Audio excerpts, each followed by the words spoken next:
పథకాన్ని నియోజకవర్గానికి ఇచ్చే విధంగా ఇవాళ 4,000 కోట్ల రూపాయలతోటి మనం కొడంగల్లు నారాయణపేట ఎత్తిపోతల పథకాన్ని మనం తెచ్చుకున్నాం. ఇవాళ medical college, engineering college, veterinary college, nursing college, degree కాలేజీలు, జూనియర్ కాలేజీలు నారాయణపేట కొడంగల్ ఎత్తిపోతల పథకంతో పాటు కృష్ణా వికారాబాద్ రైల్వే లైను, అదే విధంగా కొడంగల్లో సిమెంట్ ఫ్యాక్టరీలు తెచ్చుకోవాలని మన ప్రయత్నం చేస్తుంటే కొంతమంది వచ్చి ఎట్లయినా కొడంగల్లో కాంగ్రెస్ పార్టీని పడేయాలి, కాంగ్రెస్ పార్టీని ఓడించాలి అని ఇవాళ ఈ ప్రాంతంలో తిరుగుతున్నారు. నేను అడుగుతున్న కొడంగల్ నియోజకవర్గ యువకులను, ఇక్కడున్న పెద్దల్ని ఆలోచన చేయమని నేను అడుగుతున్నా. ఎందుకు కొడంగల్లో రేవంత్ రెడ్డిని కింద పడేయాలి? మెడికల్ కాలేజ్ తెచ్చినందుకు కింద పడేయాలనా? ఇంజనీరింగ్ కాలేజ్ తెచ్చుకున్నందుకు కింద పడేయాలనా? వెటర్నరీ కాలేజ్ తెచ్చుకున్నందుకు కింద పడేయాలనా? అదేవిధంగా నర్సింగ్ కాలేజీలు తెచ్చుకున్నందుకు కింద పడేయాలనా? డిగ్రీ కాలేజీలు తెచ్చుకున్నందుకు కింద పడేయాలనా? జూనియర్ కాలేజీలు తెచ్చుకున్నందుకు కింద పడేయాలనా? కరువు ప్రాంతంగా ఉన్న ఈ కొడంగల్ ప్రాంతానికి 4,000 కోట్ల రూపాయలతో నారాయణపేట కొడంగల్ ఎత్తిపోతల పథకాన్ని తెచ్చుకొని ప్రతి ఎకరాకు నీళ్లు ఇస్తున్నందుకు రేవంత్ రెడ్డిని కింద పడేయాలనా? ఈ ప్రాంతంలో ఉద్యోగ ఉపాధి అవకాశాలు లేక అపారమైన సున్నపు గనులు ఉంటే ఆ సున్నపు గనులతోని 1,000 కోట్ల రూపాయల పెట్టుబడి తెచ్చి సిమెంట్ ఫ్యాక్టరీ పెట్టడానికి అనుమతులు తెస్తున్నందుకు రేవంత్ రెడ్డిని కింద పడేయాలనా? దేనికోసం కింద పడేయాలని నేను అడుగుతున్నా. 75 ఏళ్ళు మీరు ఎవరేం చేయలే. 75 ఏళ్ళు మరి కష్టాలు ఉంటే మమ్మల్ని ఎవరు పట్టించుకోలే.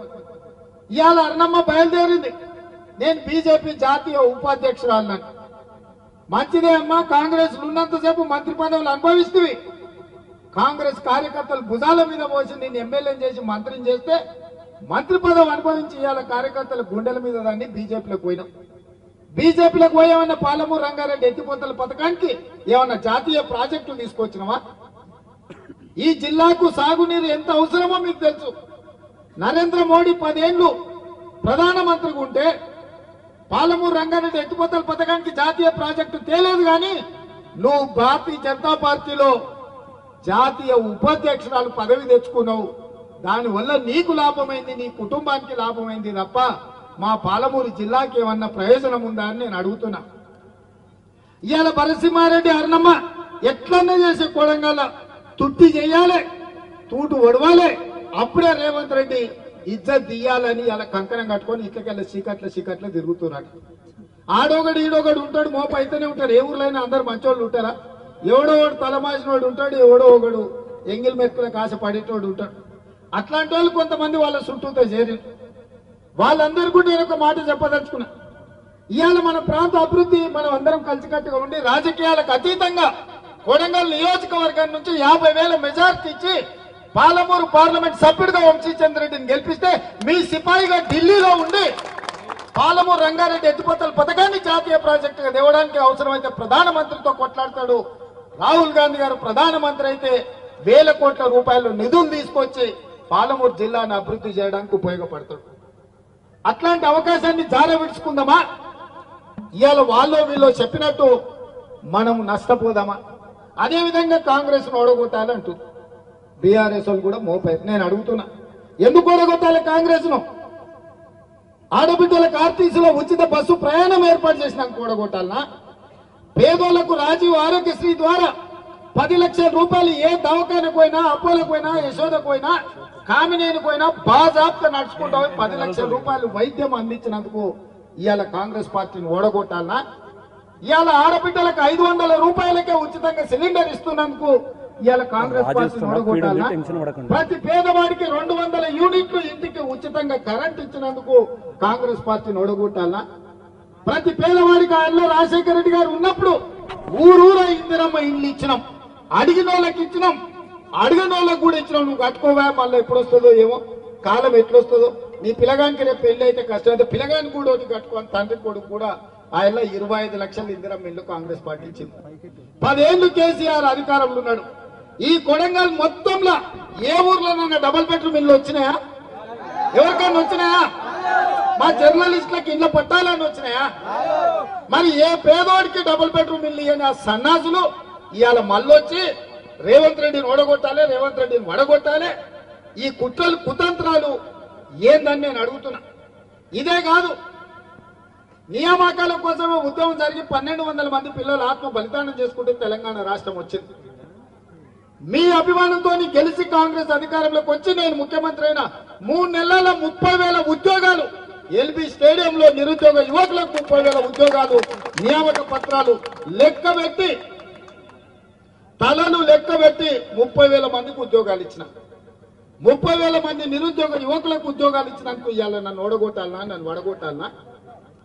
బీసీ జనాభా ఎంతుందో లెక్కను తెలవక 60 ఏళ్ల నుంచి బీసీలు కొట్లాడుతుంటే ఈ తెలంగాణ రాష్ట్రంలో ఉన్న బీసీల జనాభా మొత్తం లెక్క కట్టుండ్రి, లెక్క ప్రకారం వాళ్ళకు నిధులు ఇవ్వాలి, నియామకాలు చేపట్టాలని బీసీ జనాభా లెక్కలు కట్టమని ఆదేశాలు ఇచ్చి జీవోలు ఇచ్చి నిధులు ఇచ్చినందుకు రేవంత్ రెడ్డిని ఓడగొట్టాలి, కాంగ్రెస్ పడగొట్టాలన్నా దేనికోసం పడగొట్టాలి, దేనికోసం ఓడగొట్టాలి? మీరు ఆలోచన చేయండి మిత్రులారా. ఇవాళ ఎవరికన్నా ఓటేస్తే కాంగ్రెస్ కు సుక్క నీరు వస్తుందా? కొడంగల్లో ఉండే తండాలకు రోడ్లు వస్తాయా? ఈడుండే చదువుకునే పిల్లలకు ఉద్యోగాలు వస్తాయా? ఇవాళ వాడు చెప్పిండనో వీడు చెప్పిండనో మతం పేరు మీదనో భాష పేరు మీదనో పంచాయతీలు పెట్టి కలిసిమెలిసి ఉండే కోస్గిలో ఇవాళ పంచాయతీలు పెట్టే కాడికి వచ్చారు. ఎన్నడన్నా కోస్గిలో ఎన్నడన్నా కొట్లాడుకున్నామే? శ్రీరామనవమికి వాళ్ళు వచ్చి పీర్ల పండుగకు మనం పోతుంది. ఎన్నడన్నా మన మధ్యలో పంచాయతీ ఉందా? గెట్టు తగాదా ఉందా, లేకపోతే ఆస్తి తగాదా ఉందా? కానీ ఇవాళ ఓట్ల కోసం మళ్ళీ పంచాయతీలు పెట్టాలని కొంతమంది బయలుదేరారు. ఇది మన ప్రాంతానికే మంచిది కాదు మిత్రులారా, ఆలోచన చేయండి. కొడంగల్ అంటే ప్రశాంతం. ఎన్నికలు వచ్చినప్పుడు ఎవరి పార్టీకి వాళ్ళకి చేసుకుంటాం, ఎన్నికలు అయిపోయిన తర్వాత ఎవరి పని వాళ్ళు చేసుకుంటాం. ఎవరి దగ్గరికి ఎవరు పోయి ఎవరి మీద ఎవరు కేసులు పెట్టుకోం. ఇవాళ అక్రమ కేసులు పెట్టుకునే పరిస్థితి, జుట్లు పట్టుకొని కొట్లాడుకునే పరిస్థితి ఇవాళ కొంతమంది కల్పిస్తున్నారు. అందుకే మిత్రులారా, ఈ కొడంగల్లో ఈ 5 ఏళ్లు నేను ఒక్కటే మాట చెప్పదలుచుకున్న ఇక్కడ ఉన్న పెద్దలందరికీ, ఇక్కడ ఉన్న యువకులందరికీ, ఈ 5 ఏళ్లు రాజకీయాలు వద్దు. ఈ 5 ఏళ్లు ఎవ్వని గురించి ఎవ్వడు భ్రమలు కల్పిస్తే భ్రమలు పడకండి. 10 ఏళ్లు ప్రధానమంత్రి ఉన్న నరేంద్ర మోడీ మళ్ళీ 3వసారి ఓడేస్తే చంద్రబాబు రాజవుతాడా? ఏమవుతాడా? 10 ఏళ్లు ప్రధానమంత్రి ఉన్న నరేంద్ర మోడీ మనకేమన్నా ఇచ్చిందా? 5 ఏళ్ల నుంచి జాతీయ ఉపాధ్యక్షురాలు ఉన్న అరుణమ్మ ఏమన్నా తెచ్చిందా? ఇంకా కొత్తగా ఏం తెస్తారు?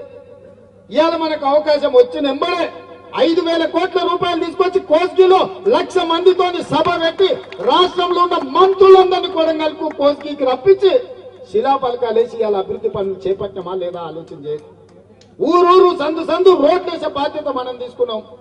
3,500 ఇందిరమ్మ ఇళ్లు ఎంబడే పేదోళ్ళకి ఇచ్చడానికి ఇవాళ జీవో ఇచ్చినాం. 4,50,000 ఇళ్లు 22,500 కోట్ల రూపాయలు కేటాయించి రాష్ట్రమంతా పేదోళ్లకు ప్రతి ఇంటికి 5 లక్షల రూపాయలు ఇల్లు కట్టుకోనికే ఇవాళ ఇచ్చిన మాట వాస్తవం కాదా?